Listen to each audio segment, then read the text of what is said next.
Olá pessoal, retomando nosso curso de materiais refratários, hoje nós vamos continuar falando dos materiais cerâmicos.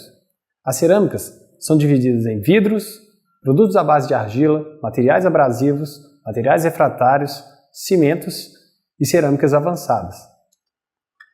A gente vai fazer uma pequena introdução de cada um deles até chegar nos materiais refratários, que é onde a gente vai dar mais foco no nosso estudo. Os vidros são silicatos não cristalinos. Essa é a primeira característica que a gente tem que ter ciência dela, porque os vidros não são sólidos, eles são materiais de alta viscosidade, mas não podem ser considerados sólidos. As propriedades dos vidros estão relacionadas com os óxidos que estão presentes neles, podendo ser o óxido de cálcio, óxido de sódio, óxido de potássio ou de alumínio. Os vidros são conformados a altas temperaturas. Logo após, esses materiais são levados para o resfriamento e assumem a forma que a gente conhece deles, que é quando eles são aplicáveis. As principais características dos vidros são transparência ótica e facilidade no processo de produção. Aqui a gente tem algumas imagens de aplicações de vidro, como recipientes, janelas, fibra de vidro, que pode ser utilizada para fazer carroceria de carros e algumas lentes. Seguindo, a gente vai falar dos materiais à base de argila. Esses materiais são formados a partir de um pó, no qual é adicionado água, e eles são modelados e depois são levados para secagem, que é onde eles vão assumir a forma final e as características, as propriedades mecânicas que a gente vai ter desse material. Eles são muito abundantes na terra e não necessitam de tratamento prévio. Essa é uma facilidade do trabalho com as argilas.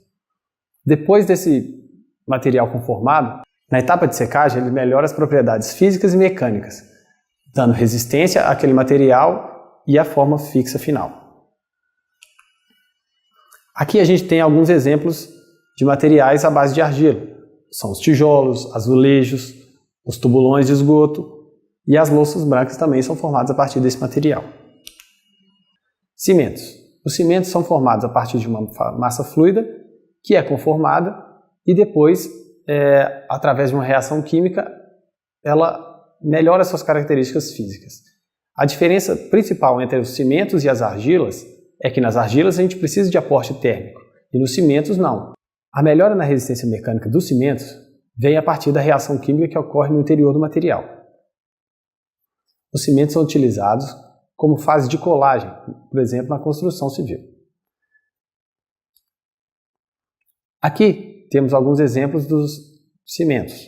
O cimento Portland, que é o mais comum utilizado, o gesso de Paris, a cal e o rejunte de azulejos. Cerâmicas avançadas. As cerâmicas avançadas, elas possuem as propriedades elétrica, magnética, térmica e ótica potencializadas. O que isso significa? Elas são utilizadas em ambientes muito mais específicos, onde se precisa de que essas propriedades tenham um alto rendimento. Normalmente, as cerâmicas avançadas são aplicadas em materiais de alta tecnologia. Elas têm a capacidade de imprimir um ótimo acabamento superficial e a diminuição do atrito. Ela tem baixa densidade e alto custo de produção. Aqui temos alguns exemplos de imagens de aplicações de cerâmicas avançadas, podendo ser a fabricação de chapas de blindagem, geração de energia, ferramentas de corte e embalagem de componentes eletrônicos. E aqui ao final a gente tem um exemplo de uma camisa de pistão. Bons estudos e a gente se vê na plataforma.